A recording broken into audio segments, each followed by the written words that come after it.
Welcome to the 517 In Your Business podcast. Here's your host, Mary Gaida.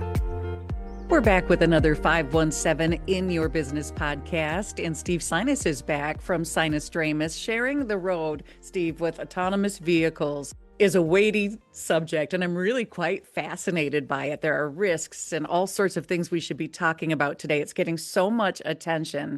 So from a safety standpoint, why should everyday drivers be paying attention? Well, it's a very interesting time we're in, I think, with the advancement of technology, AI, and how it's just really changing everything. And, before we know it, computers are going to be doing so many things for us. And so it's just a very interesting time to be human. And when you're thinking about how our roadways work, they work with humans operating vehicles. And that's always been the case. But now we're in a much different era, much different future ahead. And so we're going to have a situation here where more computers than humans are operating vehicles on our roadways, at least soon enough. And so as a lawyer, you're thinking, okay, what does this all mean? And not to spoil anything for the listeners, but the answer to where we're at with the law is we don't have enough laws to address this. We have laws that have been passed here in Michigan, actually quite a few of them over the last decade, that has allowed Michigan to become really the testing grounds for autonomous vehicles, and has given companies and other entities involved the right to use these vehicles and experiment with them. But now we're on the precipice of actually people buying these vehicles and them actually being on our roadways more and more each year. And my concern, representing human beings who have been injured in crashes, is that the laws are not clear enough. They're not good enough. Our legislature hasn't spent enough time thinking about the humans. It's been trying to advance the efforts of the technology, which is fine because we want Michigan to be a place where very exciting things evolve in terms of technology. But it is now time to protect the humans. And we're going to find ourselves in some real sticky situations if we don't do it soon. It's almost surreal hearing you say it's now time to protect the humans. Yes. I mean, that is freaky. I swear that is something that I'm feeling more and more each month. I think the AI technologies are fascinating. I'm trying to embrace them as an advancement that's going to help humans, hopefully live a better, smoother, easier life. But man, our legislators need to really think about protecting the humans as being, the battle cry of the next decade or two. That's just wild to hear. Before we get into any safety concerns, let's make sure that everyone listening understands what we mean when we refer to autonomous vehicles. So what exactly does that include? What does it mean? Well, many vehicles are already autonomous to a certain degree. There are certain levels. The way the technology has been advanced, it typically is broken down into 5 different levels, with level 5 being fully autonomous. And then 1, 2, 3, and 4 all, have autonomous features. Obviously, 4 has more than 3, and so on and so forth. And people can read up online about the exact features of each level. But the point here is that there are different levels. And they've already, put them into a lot of motor vehicles. But soon enough, we're going to have more and more vehicles that are level 5, which means that humans are not operating them. Humans are just sitting in them, and the computer's doing all the work. And if the computer messes up, the legal question is, what happens then? Right. And there's not an answer to that. It is fascinating. A lot of us, I think people don't realize that they're already driving a level 1. In most cases, if they've bought a new car in the last year or two, right? Right. And here's the thing, to kind of get more into the details of where the law is fundamentally deficient. If you are talking about the levels, level 5 is the unique level where the computer is the operator and the human is not involved. It's a fully autonomous vehicle. And so what we have within our legal system are principles of negligence. And those have been established over the past few centuries in terms of common law, and our courts finding that there is this duty that people have to use reasonable care when they do things. And so that principle has applied to auto cases. And it applies to cases I handle right now. And the fundamental inquiry is, was the human using reasonable care? And with these other levels, you could make an argument that the human is not using reasonable care if they're not paying attention, as the manufacturer says they must, to take control of the car if they need to, right? The car can be moving along, like with the level 3, level 4, and pretty much 90% of the ride, the human's not doing anything. Right. There's an obligation to stay engaged. And so principles of negligence could apply to those concepts or those levels on the grounds that the person wasn't using reasonable care if they just were zoned out and not ready Right. to take action, right? But the thing about the level 5 is that they're promising this technology so that we can sit back and, write emails and, watch videos and, act like our cars are our living rooms. And when that technology, unfortunately, when it messes up, which it will, maybe not as much as humans, you have to see how that all evolves, but it's already screwed up at times.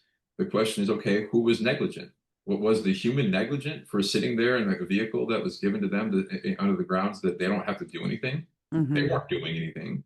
And so like the legal system turns on having humans having this obligation to use reasonable care. What about the computers? Let's talk about the autonomous vehicles. And are they actually safer than traditional cars? I think they are in many ways, and they will show themselves to be. I mean, that they wouldn't be investing all this money if there wasn't a real good basis to say it's going to take out the human error factor that unfortunately maims and kills so many human beings every day. Hmm. People are zoned out, they're looking at their phone, they're just not paying attention, they're intoxicated. All those things contribute to so many crashes. But computers are not infallible. And so many things happen on the roadway so quickly. And what you're really relying upon is technology, recognizing through all these micro cameras and all these ways they sense motion and depth perception.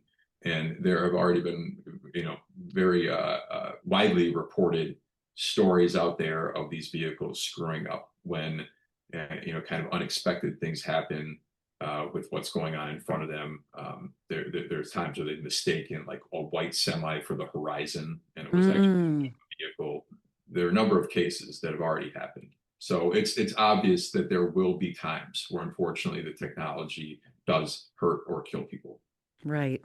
And it's really important that those level 5 drivers understand that they're still Yes. responsible in some regards because they've purchased the vehicle and they're in it and Right. perhaps If I, currently not paying enough attention. well, and if I may, can I go into something that is of a specific concern regarding Michigan law, and it might help the viewers also understand some more aspects of Michigan law? Would that be all Yes. right? Yes. So I think it's important for everybody to know that there is a statute in Michigan known as the owner liability statute. And under that statute, it says that if you allow another person to use your vehicle and that person is negligent, you are liable for the damages caused by their negligence. So when we have a case in my firm and the driver was negligent and the driver is not the owner, we will typically include the owner in the claim or the eventual lawsuit if that's what we have to file. Hmm. Not all the time, but most of the time, that's what we do. And the whole concept of owner liability is that, we as vehicle owners have the choice to give our vehicle to people, and the vehicles can kill and maim people. And so when it's coming down to the issue of who should pay for the damages caused by a vehicle, the owner liability statute, recognizes the idea that owners are the ones who are putting the vehicles on the road by virtue of lending them to the person who was driving. And so, say what you will about that being good policy. I think it's good policy personally. But the concern for autonomous vehicles is that if you look in the owner liability statute, it uses the word operator or those who are operating a motor vehicle. And there is a huge contradiction now in Michigan law that's actually been created by the autonomous vehicle laws we have passed that don't make it clear with respect to who is the operator when you have that level 5 vehicle. Is it the human sitting there treating it like a living room, or is it the computer who's actually operating the vehicle? Hmm. And there are all kinds of reasons why that might be a dicey issue for various legal concerns. But what I think the legislature should do, and I'm about to publish an article on this, is that they should go in and amend the owner liability statute so that it says essentially that owners of autonomous vehicles are liable for the operation of the vehicle should it rise to the level of negligence, meaning it violates the motor vehicle code or otherwise is shown to not use reasonable care in a given circumstance. Mm-hmm. Just like we do with humans, right? There are cases we handle where it's not necessarily clear who violated the law, but say a pedestrian's in the roadway, it may be the case the pedestrian's technically not supposed to be in the roadway, but the vehicle driver doesn't see the pedestrian and should have seen the pedestrian. That's a quintessential negligence case where you're Right. talking about, okay, we're not necessarily focused on who violated the specific motor vehicle code, but the circumstances. And so the way I foresee it is that there will be foreseeable circumstances in which an autonomous vehicle should have taken action and didn't. And if that happens, then I'm saying that the owner should be liable for that. And the owner can buy an insurance policy that would insure that risk. The actuaries at the insurance company would be able to obviously assess the technologies and the chance of crashes. And that way you mesh the system with the current standard and you actually provide injured people an avenue to recover money through insurance policies by tie barring it to the owner of these vehicles. And I'll tell the listeners that there is not any set way state legislatures are handling this issue across the country. In fact, they have a mishmash of laws, just like Michigan, which in many states, I think it's about 41, they allow these vehicles to be on the roadway. But in most of those states, they haven't answered the question of insurance and who's liable for damages and the issues that I'm talking about. Mm-hmm. So that's why I'm saying it's time to protect the humans. It's time to look at this and say, okay, how are humans going to fare in the system if they're injured or killed? It's a deep conversation to be had, that's for sure. I do think people are overconfident, in AI and in autonomous vehicles. They're not aware that there are things that can happen. Let me respond this way. I'm at least part Greek. I have Greek roots, so to speak, and I love Greek culture in many respects. And the ancients, championed the concept of everything in moderation, right? To not get too high on things one way or the other. And I think that's where we're at with technology. We need to embrace it, just like we have embraced other technological change, knowing that it'll advance us, and then just know that there are challenges that come with it, and that we shouldn't be thinking it's the panacea to all issues, and we should just remain steadfast in our concern that we have a legal system that protects the humans. We got the technology now, or we're about to have it, and we're getting more and more of it. But let's not forget the big picture. It almost feels like we should be required to have some sort of education before we can purchase a level 5 so that we understand the risks and keep the humans safe. Well, yeah, and what we're facing now is that these vehicles are going to be allowed to be sold. And I should mention, there is a very significant bill in the federal level that was just introduced in the beginning of 2026. And it sets forth a bunch of standards that are supposed to apply nationally to the construction, design, and implementation of autonomous vehicle technology. And so here we are, knowing that this technology is already advancing, the federal government will likely pass this legislation at some point because they do want to have a cohesive standard across the nation on those issues. But what they don't address in this bill is the issue of insurance and liability and tort liability concepts. Basically, the bill is written as if the states are supposed to deal with that. And so where we're at is everything's advancing, and we need people in Lansing to protect the humans, not to keep on saying it, but will the rancor that exists within Lansing and the ways in which our political parties can't see eye to eye on things, will they see that when they go in and change, any aspect of Michigan's auto insurance laws, that they should, include in it further clarity on these rights? I hope so, but I have also reason to be cynical that they won't do that as soon as we want them to.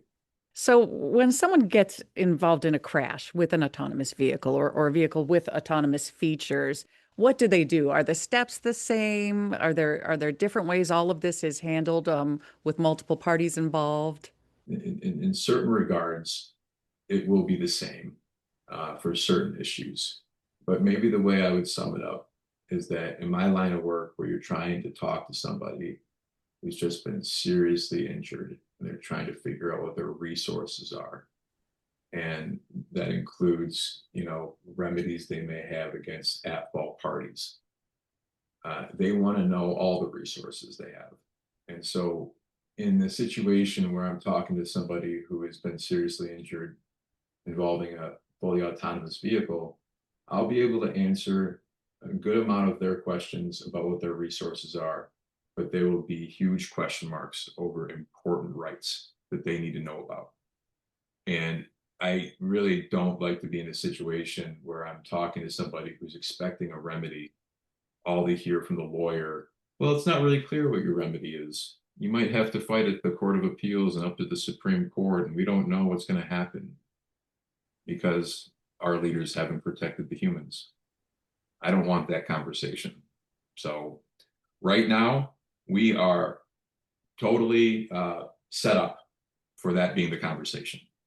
And that's what we need to, work on to prevent. So another question that people have is whether these vehicles actually behave differently on the road. So do they drive differently than, say, a human driver? Well, the good thing about these technologies is they don't have emotion. So, the road rage, the irrational ways in which humans decide to speed up and slow down, either because they're not paying attention or because they're upset at somebody in the road, they don't do that kind of stuff. So I personally have never rode in one, but I know people who have, and they say it's a surreal experience because you realize that it's driving just fine, Hmm. but it is very even keel because it just assumes the speed limit and the environment around it, and it doesn't get herky jerky. It just drives. Right. But I also have talked to people about how the back of their mind they're just like, well, what if I can't yell at the computer like, hey, watch out. Right. It's the sensory issues with these vehicles that are not perfect.